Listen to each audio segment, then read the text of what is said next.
Hey everyone, welcome back to my vinyl collection, and today we're talking about My Chemical Romance's 10th anniversary edition of the Black Parade, Living with Ghosts. So I've got mine from Banquet Records, and it has been a good decade since they released the original album back in 2006. Now this one has actually 11 bonus tracks, the Living with Ghosts section, and that's on the third disc, I believe. And also, it's quite a basic design, I think, in terms of artwork, because, you know, as you can see, it's quite a ghostly kind of white look. I guess that's what they was going for, but I think it's a little bit too simple, but oh well. And the cross was kind of in motion, it's all like a ghostly kind of figure, and on the back also you get a track listing. And it's quite nice, but again, comparing it to the original album cover, I think it's a huge step down, but that might be what they was going for, I don't know. But to be honest, I was a little bit disappointed in terms of design. There's actually a trifold jacket, which means it's like this, opens up with loads of artwork and everything. And it's basically like an inverted version of the photo they had for the original one. Here you have, no, not here, on the outside, it has the band members sort of overlaid each other, kind of all ghostly and everything, and inverted. And I think that's quite nice, but again, I think it's a little bit too simple for like a 10th anniversary edition. So I was a little bit disappointed in terms of like, yeah, design, as I was saying again. But anyway, let's take a look inside. So inside you get a lyric sheet as standard. But it's pretty simple again, it's following the same sort of design as the cover, which is good, so it's in keeping with the overall design, but again, really simple. It does have quite a nice message in it, this part here, on the Living with Ghosts bonus disc, and it basically talks about how, you know, the writing process of being this sort of, I don't know, this really scary haunted place that they went to, and writing it and recording everything, and how they ended up with a bunch of like versions of songs. And it sort of reminds me of just how much, you know, bands tend to write tons of songs for an album and only a certain few make it to the actual record, which is actually quite cool because it kind of gives you like an insight to the writing process, so that's quite nice. But again, design wise, really simple, so again, a bit disappointed. But obviously the disappointment of design obviously does not outweigh how good the album actually is. And obviously it's a very iconic album, so can't really argue with that. So there's 3 records you get in here, 2 of which are actually the original album, and the third being the bonus tracks. There's 11 of them, 2-sided. The second vinyl is actually one-sided, and the other side actually etched with like this, the cross design, that symbol with the initials of the band, and also the X being 10 in Roman numerals. But I'll just quickly show you now, just to show you what it's like. So obviously one side just the grooves, and the other side is the etching. I don't know if you can see it here. I'll do a better image of it later. But again, I think it's good that it's a nice design, but to be honest, it's really simple, because I remember from research, I don't actually have a copy of myself, but the original album vinyl actually had a really nice etching of those people marching, you know, those people like, you know, like skeletons and stuff or whatnot. It was just, that was just so much nicer, and they ended up with this, and I just think it's a bit of a waste really, which is a bit of a shame.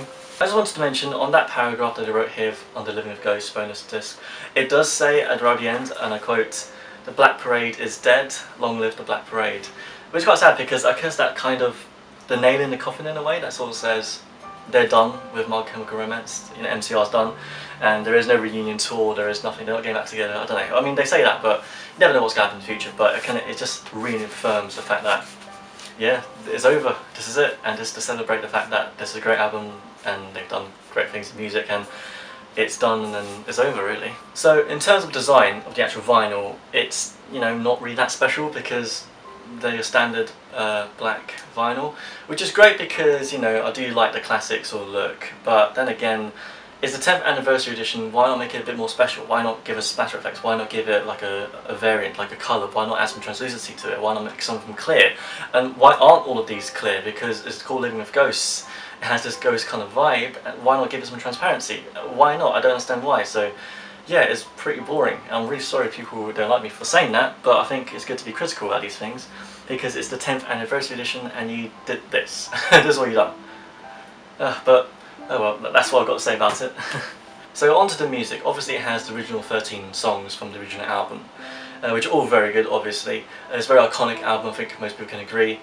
And the bonus tracks are actually really good. Again, like I said very early on in the video, that it does remind me of the raw kind of sound you got from original alternative punk music back in the 1970s when it was all like born, and it kind of reminds me of that, which is also what I really appreciate about demos, is that sometimes demos can sound better than the final product, because nowadays, this is a whole topic on its own.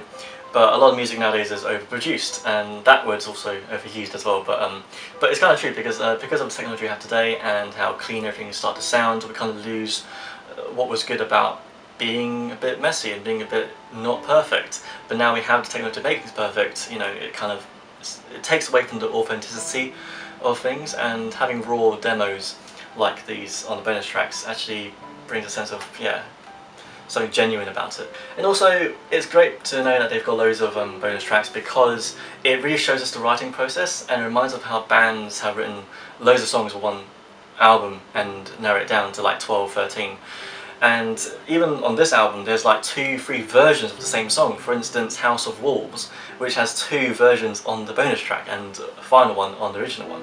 So that's actually pretty interesting, and it all sounds really different. It's not just like, oh, same lyrics sung differently. It's actually here and there different lyrics and sung completely differently and composed differently, and it just sounds like completely different songs, which is actually mind-blowing. And that goes for pretty much all the tracks on the bonus ones, because even like, for example, the one they released very early on, The Five of Us Are Dying, which is the original version of Welcome to the Black Parade, is almost a completely different song, especially the way it starts anyway, to the final one we got. And it just is incredible to have this insight to how bands evolve through the writing process and how they got from that point to the final product, and it's just really interesting to me. So I'm not gonna lie, this whole album's pretty damn good, and if I was to pick a few favourites would be, you know, Famous Last Words. I think that's the last one on the album. You know, it's more the aggressive sort of track, a really good rock song in general with really good hooks and melodies.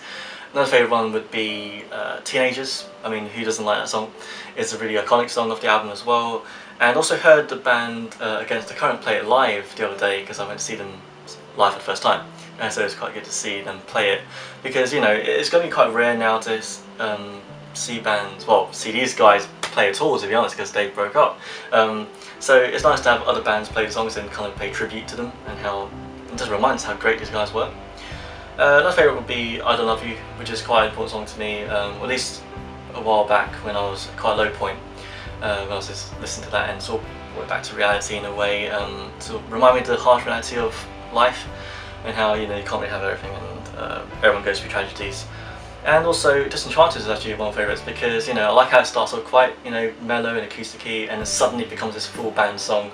It kind of reminds me a little bit of Terrible Things by Mayday Parade, but obviously they're completely different songs. But yeah, that's the kind of nuances of that song, and I quite like it.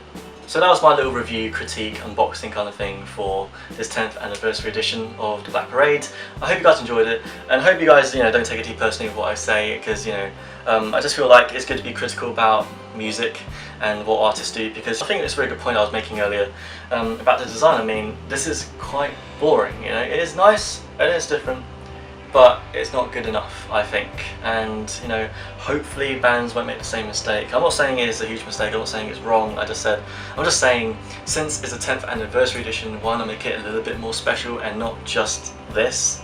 But that's just me. It does not mean that it's a bad album. It's an incredible album, you know, so don't like hate me for that, because I'm just saying the design wise, not very great. They could have done more, but music, brilliant, spot on.